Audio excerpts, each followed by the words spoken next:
Shalom saudara, banyak dari kita yang memasuki tahun 2022 dengan penuh sukacita dan gembira karena berpikir pandemi akan segera berakhir. Namun hal yang tak terduga kemudian terjadi. Konflik antara Rusia dan Ukraina telah berkembang menjadi perang terbuka antar kedua negara ini. Maka dari itu, dalam Voice of Pentecost kali ini, kita akan membahas mengenai apakah perang tanda akhir zaman? Perang antara Rusia dan Ukraina telah mengganggu stabilitas ekonomi yang baru saja berangsur-angsur pulih, khususnya di Eropa dan Amerika Serikat. Rusia dan Ukraina sendiri adalah dua negara penghasil gandum terbesar di dunia. Apabila perang ini terus berlarut-larut, maka akan mengganggu stabilitas ketahanan pangan dunia. Lalu banyak yang kemudian bertanya, apakah perang yang terjadi saat ini merupakan bagian tanda akhir zaman? Berdasarkan pengajaran Tuhan Yesus tentang akhir zaman dalam Matius 24, maka jawabannya adalah ya. Berbagai perang yang terjadi dari waktu ke waktu adalah tanda bagi kita semua bahwa kedatangan Tuhan Yesus sudah semakin dekat. Kedatangan Tuhan Yesus sendiri terbagi ke dalam dua tahap, yaitu pengangkatan, rapture atau parousia, dan penampakan Kristus dalam kemuliaan, glorious coming. Pandemi dan perang adalah tanda-tanda goncangan bagi semua orang yang mengingatkan tentang kedatangan Tuhan Yesus. Peperangan yang terus terjadi ini sebenarnya tidaklah mengherankan, mengingat kasih kebanyakan orang akan semakin dingin menjelang akhir zaman dan terjadi berbagai penyesatan dalam pengajaran. Sehingga banyak orang akan berpaling dari Tuhan yang adalah sumber kasih dan juga berpaling dari ajaran yang benar. Majalah Time International pada edisi khusus Y2K mengatakan bahwa abad ke-20 adalah abad paling berdarah dalam sejarah umat manusia. Bahkan perang-perang lanjutan pasca Perang Dunia Kedua sampai tahun 1999 telah menelan lebih banyak korban dibanding Perang Dunia Pertama dan Kedua. Belum lagi upaya genosida, yaitu memusnahkan ras-ras tertentu, terorisme, konflik antar ras dan golongan, dan berbagai konflik bersenjata akibat dari perbedaan ideologi di Afrika, Asia, dan Timur Tengah. Segala hal yang terjadi ini seharusnya mengingatkan kita bahwa kedatangan Tuhan Yesus sudah semakin dekat. Lalu sekarang bagaimana sikap orang Kristen terhadap perang? Yang pertama, tetap teguh dan setia kepada Tuhan. Matius 24 ayat 13 katakan, tetapi orang yang bertahan sampai kesudahannya akan selamat.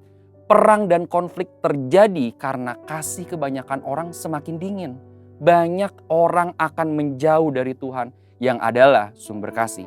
Oleh sebab itu, banyak orang akan memusuhi orang-orang yang tetap teguh dan setia kepada Tuhan, bahkan sampai menganiaya. Tetapi Tuhan ingatkan kepada kita semua untuk tetap teguh dan setia kepada Dia, karena orang-orang yang demikian akan memperoleh keselamatan ketika Tuhan Yesus datang kembali. Yang kedua, tetap mengasihi dan melakukan yang terbaik agar perdamaian tercapai. Matius 5 ayat 9 katakan, berbahagialah orang yang membawa damai karena mereka akan disebut anak-anak Allah. Membawa perdamaian adalah perintah Tuhan dan juga tugas kita semua sebagai orang percaya dimanapun kita berada. Karena perdamaian adalah ciri khas anak-anak Allah. Sekalipun perang adalah salah satu tanda dari akhir zaman, kita tidak bisa berkata bahwa perang Rusia dengan Ukraina ini adalah perang yang terakhir yang akan menutup zaman kasih karunia ini. Tidak ada seorang pun yang tahu. Tetapi sebagai umat Tuhan, sedapat-dapatnya kita mengusahakan perdamaian dalam perang. Jangan sampai justru orang percaya yang memprovokasi atau bahkan memperkeruh suasana sehingga perang menjadi lebih buruk. Yang ketiga, tetap waspada dan jangan gelisah. Matius 24 ayat 6 katakan, kamu akan mendengar deru perang atau kabar-kabar tentang perang. Namun berawas-awaslah, jangan kamu gelisah, sebab semuanya itu harus terjadi. Tetapi itu belum kesudahannya. Tuhan Yesus mengingatkan kita semua ketika mendengar kabar tentang peperangan, jangan gelisah. kita percaya segala sesuatu yang terjadi di kolong langit ini ada dalam kendalinya Tuhan, termasuk peperangan. Namun lewat kabar-kabar tentang perang ini mengingatkan kita untuk terus berjaga-jaga, siap sedia, tetap setia, dan yang terpenting menyelesaikan amanat agung. Karena berbagai peperangan telah menjadi alarm penting bagi kita semua orang percaya bahwa kedatangan Tuhan Yesus sudah semakin dekat. Saudara, untuk penjelasan lebih lengkap dari tim teologi kami, silakan buka link yang ada di atas atau scan QR Code yang tersedia. Tuhan Yesus memberkati.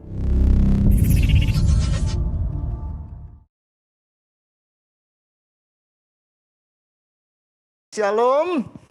Oke, selamat pagi semuanya. Semoga kita semua dalam keadaan yang baik dan Tuhan tetap menyertai kita. Sekalipun kita tahu kadang-kadang ada banyak hal dalam hidup kita yang tidak nyaman, yang tidak bisa kita nikmati dengan indah, tetapi kita sangat percaya Tuhan kita adalah Tuhan Yesus yang tetap luar biasa. Katakan amin. Saudara, mari kita akan melihat sama-sama. Hari ini temanya adalah when all hope is lost.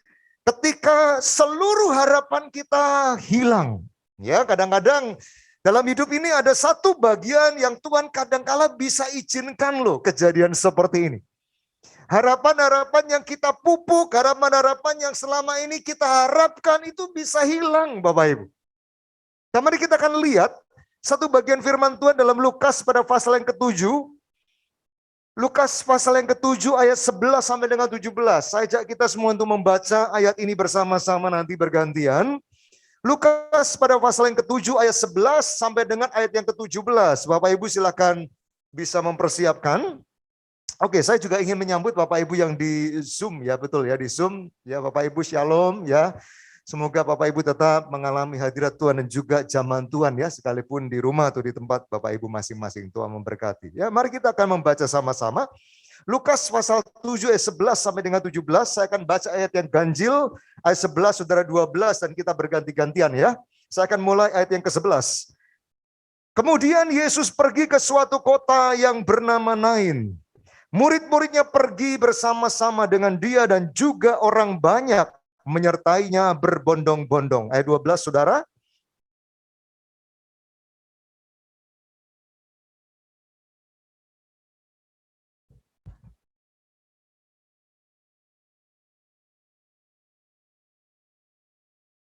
Dan ketika Tuhan melihat janda itu, tergeraklah hatinya oleh belas kasihan. Lalu ia berkata kepadanya, jangan menangis.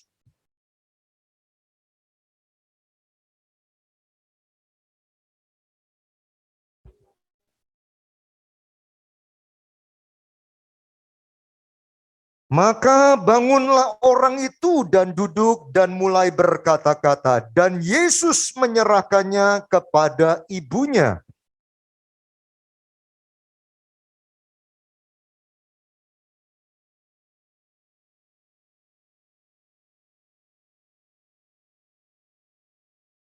Mari sama-sama ayat 17 kita baca ya, ayat terakhir ya. 1, 2, 3.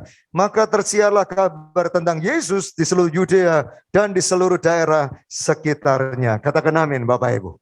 Saudara, ini ada satu bagian daripada kisah di mana satu kali Yesus berkunjung ke kota Nain. Dan di sana ada satu kejadian yang cukup menarik. Kenapa? Karena Yesus sedang berkunjung ke sana, tiba-tiba ketemu rombongan yang mengangkut seorang anak muda yang sudah mati, Bapak Ibu. Dan Alkitab menulis anak muda itu adalah anak daripada seorang janda. Mari kita lihat keadaan janda ini. Cukup menarik, saudara. Kenapa? Karena janda ini dipertemukan Yesus. Dan di satu kota yang jauh sekali dari Kapernaum sebenarnya. Tetapi dipertemukan. Mari kita lihat. Klik berikutnya boleh? Ya. Keadaan janda. Lukas pasal 7 ayat yang ke-12 berkata demikian. Next slide satu lagi. Ya. Klik satu lagi. Yes. Oke. Setelah ia dekat pintu, ayat 12. Perhatikan kata-kata di sana ya. Kalimat ini. Setelah ia dekat pintu gerbang kota, ada orang mati diusung keluar. Anak laki-laki. Anak tunggal ibunya yang sudah janda Dan banyak orang dari kota itu menyertai janda itu. Nah, saudara perhatikan kalimat ini. Inilah satu bagian yang Lukas menuliskan keadaan janda di Nain. Ibu daripada anak yang mati itu.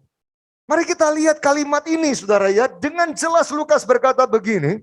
Setelah ia dekat pintu gerbang kota, ada orang mati diusung keluar. Keluar apa, Pak? Keluar dari kota. Kenapa? Karena harus dikuburkan nanti di sebuah tempat di luar kota. Nah, siapa itu? Dikatakan anak laki-laki, anak tunggal ibunya yang sudah janda.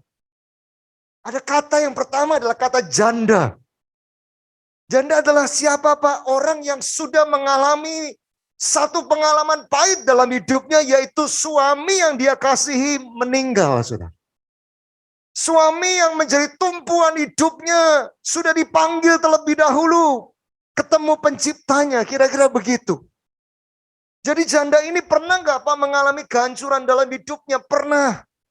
Kapan? Salah satunya pada waktu suaminya meninggal. Suaminya tiba-tiba mati, disitulah janda itu mengalami kesedihan, kepahitan, dan mungkin rasa kecewa, dan juga mungkin kehilangan harapan. Kenapa Pak? Karena pada zaman itu Bapak Ibu mesti tahu, harapan daripada seorang wanita adalah suaminya, karena suaminya yang biasanya menjadi tulang punggung bagi keluarganya. Dan janda itu kehilangan seorang suami, tentu menyakitkan. Tentu mendukakan. Dia pernah mengalami masa yang pahit kehilangan orang yang dia kasih.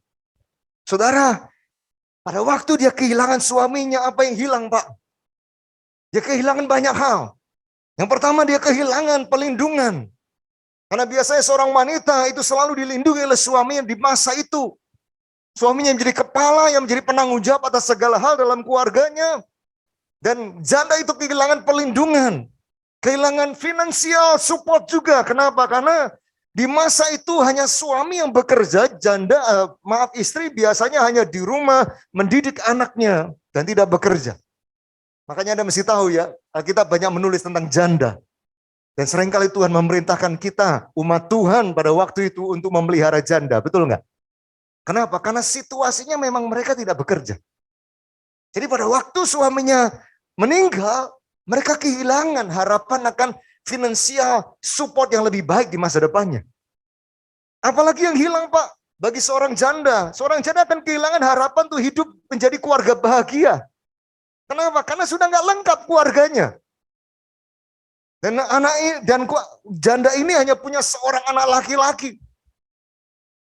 Tapi tetap aja, dia kehilangan suami yang dikasihinya. Dan seorang janda bisa kehilangan yang namanya kehormatan Bapak Ibu.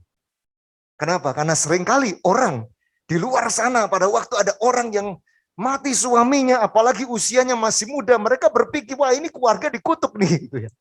Jadi mereka merasakan ada intimidasi, tekanan dari orang lain, dari lingkungan di masa itu. Saudara bayangkan, betapa beratnya seorang janda sudah kehilangan begitu banyak harapan dalam hidupnya. Itu baru pada waktu dia menghadapi kematian suami. Kemudian mari kita lihat apa yang terjadi. Dikatakan anak yang mati itu adalah anak laki-laki. Siapa Pak? Anak tunggal. Yang pertama anak laki-laki. Jadi begini Bapak Ibu, kalau seorang janda sudah kehilangan suaminya, dia punya anak laki-laki, maka anak laki-laki itulah yang menjadi tumpuan harapan pengganti dari suaminya.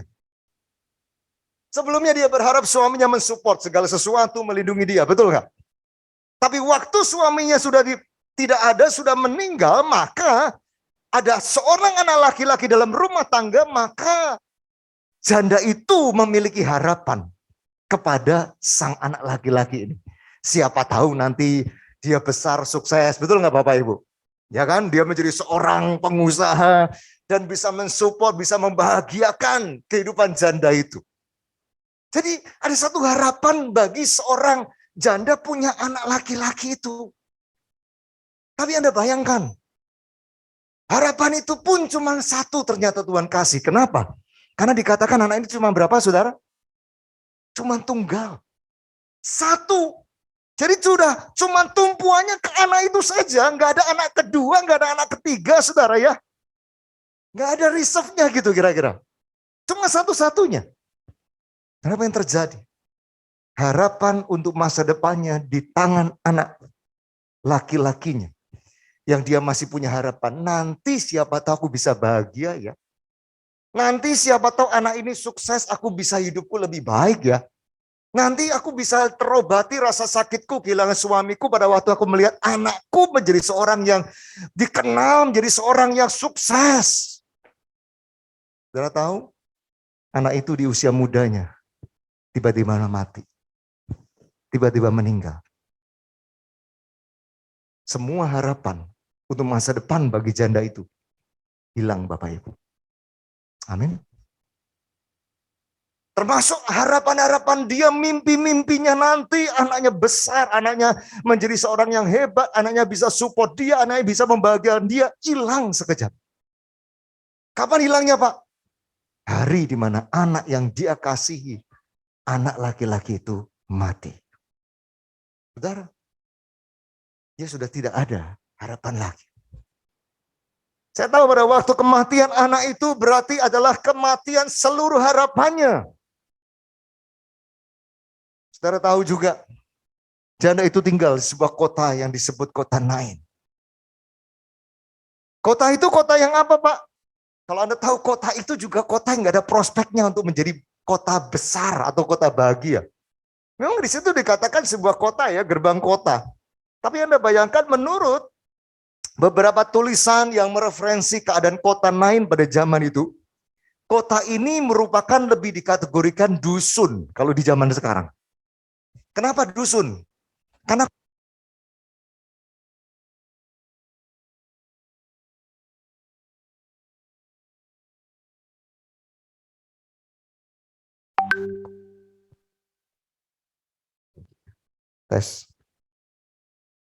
kota itu disebut dengan dusun kalau di zaman sekarang. Kenapa? Karena rumahnya di zaman Yesus itu, perkiraannya dihitung penduduk di kota itu rumahnya cuma ada 34 rumah Bapak Ibu.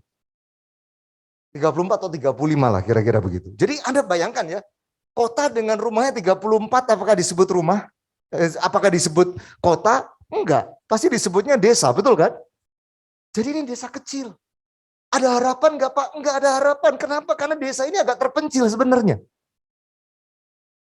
Desa ini juga jauh dari kota besar, dari kota yang disebut Kapernaum, di mana Yesus pernah datang dulu sebelumnya. Jadi sebelum kenaik kan Yesus ke Kapernaum, kalau Anda baca di Lukas ke atas ya, dari Kapernaum ke sana, berapa lama Pak? Jauh Bapak Ibu. Itu bisa perjalanan bisa kira-kira 48 kilometer. Dan itu jalan kaki loh. Kenapa? Yesus nggak pakai kuda waktu itu, betul nggak? Nggak pakai keledai, jalan kaki dia. Berbondong-bondong dengan orang-orang murid-muridnya, begitu banyak orang. 48 kilo perjalanan ke Nain, kenapa? Karena memang itu kota tidak ada harapan sebetulnya. Saudara, hari ini saya mau sampaikan satu pesan ini. Ini fakta. Di tengah-tengah janda yang keadaannya seperti ini, klik boleh. Seorang janda yang kehilangan seluruh harapannya. Sudah nggak ada lagi harapan sama sekali dalam hidupnya. Saya bayangkan janda ini cuma punya harapan cuma begini loh, kalau bisa aku juga cepatan mati, kira-kira begitu. Iya kan, anaknya sudah nggak ada, suami nggak ada, betul nggak? Tinggal di kota kecil, nggak punya harapan apa-apa, kotanya juga nggak jelas, kecil sekali. Jadi dia nggak punya bayangan untuk masa depannya. Putus asa sudah. Tapi mari lihat, ada sesuatu yang menarik. Klik berikutnya. Tiba-tiba saudara, kota yang kecil itu didatangi Yesus. Amin. Yesus tiba-tiba datang ke kota itu.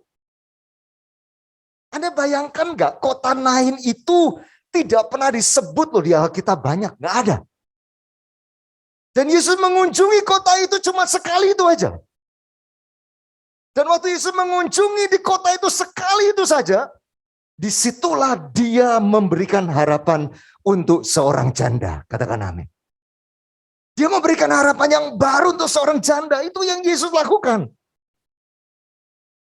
Perjalanan itu 48 kilometer. Tapi Anda mesti tahu juga, untuk menuju kota Nain, itu nggak mungkin. Pasti di tengah perjalanan semua murid-murid tanya sama Yesus. Kalau Kapernaum kota besar, ada pejabat di sana begitu banyak. Dan itu cukup ekonominya bagus di kota itu. Ada banyak orang kaya juga di sana. Tapi di kota Nain, itu kota yang disebut dusun cuma 34 rumah. Dan rata-rata miskin orang di sana. Tapi Yesus secara khusus datang ke kota itu. Saudara, dengar, Alkitab nggak pernah tulis peristiwa yang lain Yesus di kota Nain kecuali ini, amin. Kenapa? Karena Yesus khusus datang ternyata untuk memberi harapan untuk wanita ini.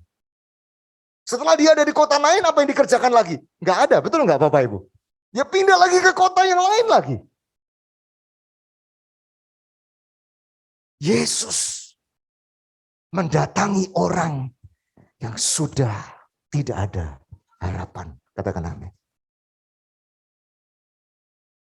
Saudara, cukup menarik waktu saya membaca ini ya. Saya mencari kota Nain ini seperti apa jauhnya. Kan Yesus dari Kapernaum jalan kan 48 kilometer. Anda mesti tahu ya.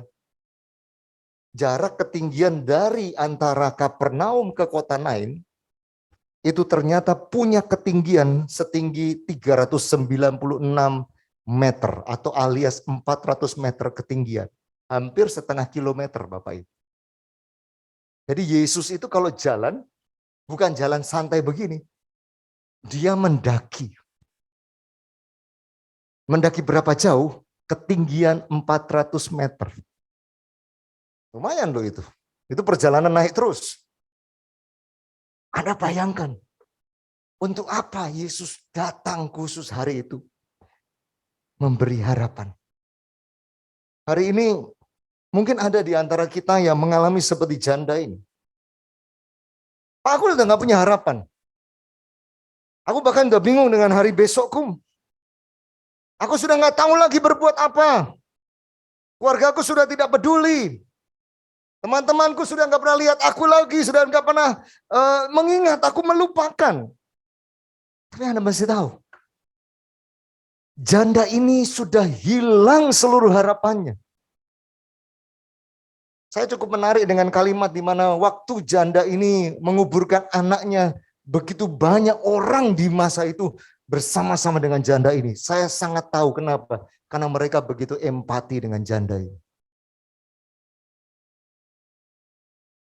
Karena semua tetangga-tetangganya tahu janda ini sudah gak punya harapan lagi. Maka mereka semua, hampir semua penduduk itu mengantar janda ini dan mengantar untuk menguburkan anaknya. Tapi Yesus hadir, katakan amin. Saudara, Yesus juga hadir kalau Anda sedang tidak punya harapan. Bukan berarti kalau sudah gak punya harapan Tuhan juga menjauh dari kita. Dan Tuhan berkata, ngapain ini orang, ini anak Tuhan yang gak punya harapan, dia menjauh, dia tinggalkan. No, dia justru mendekat. Amin Bapak Ibu. Dia justru mendatangi. Dan Anda bayangkan, disitulah Tuhan punya agenda cuma satu. Memberi harapan baru untuk janda itu. Saudara, Tuhan gak kasih uang sama janda itu loh. Gak ada ayatnya, betul gak Bapak Ibu? Tuhan gak kasih apa-apa kok. Tapi Tuhan kasih cuma harapan. Harapan itu dari mana Pak? Dari anak yang mati itu bangkit kembali. Berarti di situ muncul harapan yang baru. Akan masa depan buat janda itu kembali. Kadang-kadang kita kehilangan harapan. Tapi Yesus, dia akan datang membawa harapan yang baru. Katakan amin. Klik berikutnya boleh. Mari kita lihat, ada bagian yang saya ingin sampaikan dengan cepat kepada Anda. Tuhan bekerja di tengah-tengah keputusasaan kita. Ketika ada harapan dalam hidup kita, justru Tuhan bekerja.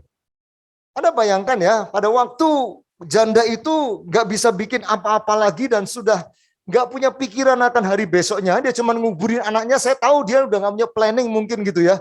Dia sudah nggak tahu lagi mau bikin apa, kenapa? Karena blank mungkin dia. Harapannya hilang semua, pikirannya juga nggak jelas mau kemana. Dia tertekan, dia stres, dia sedih, dan dia nggak tahu lagi mau pulang kemana juga nggak jelas. Mungkin cuma tahu ada rumahnya saja, tapi nggak tahu mau ngapain. Di tengah seperti itu, justru kita mesti tahu. Tuhan sedang berjalan pada waktu itu. Menuju ke Nain. Amin. Tuhan sudah punya planning menuju ke Nain. Artinya apa? Tuhan bekerja di tengah-tengah ketidaktahuan kita, keputusasaan kita. Kita nggak ngerti mau berbuat apa. Tuhan bekerja. Mari kita lihat apa saja yang Tuhan kerjakan. Ada 3 hal. Yang pertama, Lukas pasal 7 ayat 13 berkata demikian. Dan ketika Tuhan melihat janda itu, tergeraklah hatinya oleh belas kasihan. Lalu ia berkata kepadanya, jangan menangis. Mari Bapak Ibu perhatikan apa yang Yesus kerjakan di tengah-tengah orang yang tidak punya harapan. Waktu Tuhan melihat janda ini masih belum punya harapan Bapak Ibu. Kenapa? Karena anaknya masih mati. Anaknya baru hidup belakangan, betul nggak? Kalau Anda perhatikan tadi kan ayat di bagian belakang baru dia hidup. Tapi di masa ini, di ayat ini masih mati anaknya. Masih nggak punya harapan. Tetapi Tuhan melihat janda itu dan tergeraklah hatinya oleh belas kasihan. Ini yang pertama. Waktu kita kehilangan harapan, kita nggak bisa berbuat apa-apa lagi, kita nggak bisa berpikir apa-apa lagi. Anda mesti tahu Tuhan bekerja dengan cara Tuhan melihat kita. Katakan amin. Mata Tuhan sedang tertuju kepada Anda loh. Cuman kita nggak ngerti kadang-kadang. Kita nggak sadar kalau dilihat Tuhan. Kita merasa kayaknya Tuhan nggak tahu pergumulan saya. Kayaknya Tuhan nggak ngerti saya ini. Betul nggak? Tuhan kayaknya biarin saya begini. Anda seringkali komplain, kita seringkali komplain begitu. Tapi Anda mesti tahu, di tengah-tengah penderitaan kita, di tengah-tengah ketidak ada harapan dalam diri kita, Tuhan adalah Tuhan yang selalu matanya melihat setiap kita. Yang percaya katakan amin. Dan janda itu dilihat oleh Tuhan. Kata melihat di sana dalam bahasa Yunani itu harau itu bicara tentang melihatnya bukan begini loh. Oh kelihatan ada orang jalan di sana, bukan. Tapi melihat dengan apa Pak? Melihat dengan kedalaman pikiran. Artinya melihat dengan fokus dan dengan perhatian yang dalam terhadap satu orang. Itu yang Yesus lihat. Loh Pak, ada banyak orang dong di sana? Banyak sekali. Kenapa? Ada kerumunan orang semua juga mengusung bersama-sama dengan usungan daripada orang mati itu. Tapi yang dilihat cuma janda itu. Saudara, jangan pernah merasa Tuhan tidak peduli dengan Anda.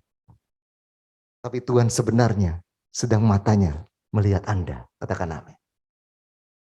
Seringkali kita kecewa dengan diri kita. Kenapa situasi saya begini Pak? Kenapa saya jadi pahit begini Pak? Kenapa saya kehilangan begini Pak? Kenapa saya begini dan begini dan begini? Dan kita kadang ngomplain sama Tuhan juga kan. Tuhan kenapa Tuhan izinkan saya begini. Tapi justru Tuhan peduli. Tuhan melihat. Janda itu nggak pernah tahu kalau Tuhan lagi jalan saudara dari Kapernaum ke Nain. Betul nggak? Zaman itu nggak ada media sosial. Betul nggak? Kalau misalnya ada media sosial mungkin Yesus sudah upload. Betul nggak saudara kan? Statusnya betul kan, dalam perjalanan on the way ke Nain gitu kan. Janda itu pasti sudah mempersiapkan dirinya. Wah ada kabar nih, viral Yesus mau ke Nain gitu kan. Tapi nggak ada saudara, nggak ada yang tahu Yesus mau datang. Janda itu juga nggak tahu kalau ada Yesus yang mau tolong anaknya hidup itu nggak tahu dia. Tapi karena ketidaktahuan itu, dia tahu sekarang bahwa Tuhan ternyata melihat dia. Katakan amin. Bahkan Tuhan melihat sejak di Kapernaum pun. Waktu Yesus memutuskan, ayo kita ke Nain. Sebenarnya mata Yesus sudah melihat janda ini. Katakan amin. Jadi kata melihat itu bukan karena lihat begini ya. Oh saya lihat di WL, saya lihat Bapak nih, saya lihat ini. Bukan. Tapi karena Yesus sudah melihat dari kedalaman spiritual. Dia sudah melihat ada seorang janda di sana. Saudara, Allah kita sedang melihat kita. Katakan amin. Klik berikutnya. Mazmur 34 ayat 16 berkata demikian. Mata Tuhan tertuju kepada orang-orang benar. Yang telinganya kepada teriak mereka minta tolong. Anda lihat nih, ini ayat indah sekali. Mata Tuhan itu tertuju. Jadi begini, kata tertuju itu bukan begini kan, ngelihat doang, bukan. Tertuju itu memperhatikan gitu. Dia lihat, dia lagi ngapain gitu ya. Itu orang tertuju begitu matanya. Sama seperti Anda kalau lihat ke sini nih, ya kalau yang perhatian sih, kalau yang ngantuk ya nggak apa-apa ya. Kalau Anda ngelihat saya kan Anda perhatiin saya, betul nggak? Ini Pak Erwin ngomong apa, ini nyampein apa, terus tangannya tuh maksudnya tandanya apa. Nah Anda kan berpikir begitu, betul kan? Nah tertuju itu demikian. Dia melihat keberadaan kita seluruhnya, Bapak Ibu. Amin. Itu Allah kita. Yang kedua, selain Tuhan Yesus melihat, yang kedua apa yang Tuhan kerjakan Pak di tengah-tengah keputusasaan kita, di tengah-tengah tidak ada harapan. Yesus menghibur. Ketika Tuhan melihat janda itu tergeraklah hatinya oleh belas kasihan, lalu ia berkata, jangan menangis. Ini menarik. Yesus tidak langsung menyentuh mayat anak itu, tidak. Dia tidak langsung menyembuhkan, tapi yang pertama dikerjakan, dia berkata kepada janda itu, jangan menangis. Ngapain? Orang lagi berduka pasti nangis, betul nggak Bapak Ibu? Kenapa Yesus bilang jangan menangis? Sebenarnya ini bukan bicara tentang hiburan biasa, tapi ini bicara tentang Yesus yang memberikan penghiburan dan ingin memulihkan janda itu terlebih dahulu. Hidupnya, hatinya yang sedang patah, hatinya yang sedang kecewa, hatinya sedang marah dengan nasib, dengan keadaan. Tuhan mau pulihkan dulu. Amin Bapak Ibu. Dengar Bapak Ibu, kadangkala ya Tuhan belum menolong loh. Tapi Tuhan yang pertama yang Tuhan kerjakan adalah memulihkan hidup kita terlebih dahulu. Amin. Sama seperti janda ini. Dia mengalami satu perkataan, jangan menangis. Saya tahu itu bukan perkataan yang biasa. Kalau itu keluar dari mulut kita mungkin gak ada artinya apa-apa. Tapi keluar dari mulut Yesus dengan lembut dia berkata. Dengan firman yang keluar dari mulutnya, jangan menangis, itu sebuah penghiburan. Katakan amin. Itu sebuah kekuatan. Dan itu sesuatu yang memulihkan hati janda itu. Apakah masih sudah ditolong? Belum. Anaknya masih tergeletak. Anaknya masih belum bernafas. Tapi Tuhan mau pulihkan hidup janda itu. Saudara, kita seringkali mengejar jawaban doa dan pertolongan Tuhan. Tapi kadangkala Tuhan lebih dulu deal dengan hidup kita. Katakan amin. Memulihkan hidup kita. Buat Tuhan itu lebih penting daripada sekedar memberi jawaban atas doa dan keinginan Anda. Buktinya Bapak, ini yang Yesus lakukan. Sebelum dia menyentuh anak itu, dia hibur dulu janda itu. Ibu, jangan menangis. Amin. Saya nggak tahu kalau ada di antara Anda juga sedang berduka, sedang kecewa, hatimu butuh pemulihan. Izinkan Tuhan menjamah hidup Anda. Yang ketiga. Apa yang ketiga? Klik berikutnya. Klik satu lagi. Sambil menghampiri usungan itu, ayat yang ke-14, ia menyentuhnya dan sedang para pengusung berhenti, ia berkata, hai anak muda, aku berkata kepadamu, bangkitlah dan bangunlah. Orang itu dan duduk dan mulai berkata-kata, dan Yesus menyerahkannya kepada ibunya. Saudara, yang ketiga, setelah yang pertama Yesus melihat, Yesus menghibur. Yang ketiga, Yesus menyentuh. Katakan amin. Izinkan dia mengerjakan ini. Di tengah-tengah ketidak ada harapan dalam hidup kita. Keputusasaan. Dia menyentuh. Wow, ini luar biasa. Anda bayangkan. Yesus bisa dengan hanya berkata kepada anak itu, nak, bangkit. Bisa nggak saudara? Bisa. Tanpa perlu menyentuh. Tapi ada satu yang menarik adalah tangan Yesus menyentuh. Menyentuh siapa Pak? Menyentuh seorang yang sudah mati alias mayat. Anda mesti tahu di zaman itu dan ada satu Taurat yang mengajarkan ada satu aturan yang mengajarkan bahwa seorang yang hidupnya kudus tidak boleh menyentuh mayat. Pada waktu dia menyentuh mayat atau orang mati pada detik itu juga, maka status dia adalah tidak tahir. Tapi Yesus sengaja dia sentuh. Apa artinya, Pak? Yesus ingin menyalurkan sesuatu lewat hidup kita, katakan amin. Dia menyentuh. Itu bicara tentang apa, Pak? Itu bicara tentang sebuah kedekatan, Bapak Ibu. Yesus bisa nggak menyentuh nggak? Bisa. Lazarus waktu dibangkitin, Yesus sentuh nggak? Yohanes pasal 11. Enggak. Yesus cuma berteriak begini dari luar kuburan yang sudah dibuka. Lazarus, keluar, betul nggak? Udah keluar, dia hidup. Tapi Yesus nggak pernah sentuh-sentuh. Tapi untuk ini, dia tahu betapa sedihnya janda itu. Dia tahu, dia ingin kedekatan. Makanya dia sentuh. Izinkan Tuhan itu menyentuh hidup kita. Katakan amin. Izinkan dia itu menyentuh hati kita dengan kasihnya. Amin Bapak Ibu. Kita seringkali hanya membutuhkan pertolongan. Membutuhkan tangan Tuhan untuk menurunkan sesuatu buat kita. Tapi sebenarnya Tuhan ingin menyentuh hati kita. Dia ingin dekat dengan hati kita. Amin. Dan pada waktu dia dekat, bukan berarti terus kemudian tidak ada pertolongan. Di dalam kedekatan itulah kuasa Tuhan juga bekerja. Dan dia memulihkan, dan dia membangkitkan. Katakan amin.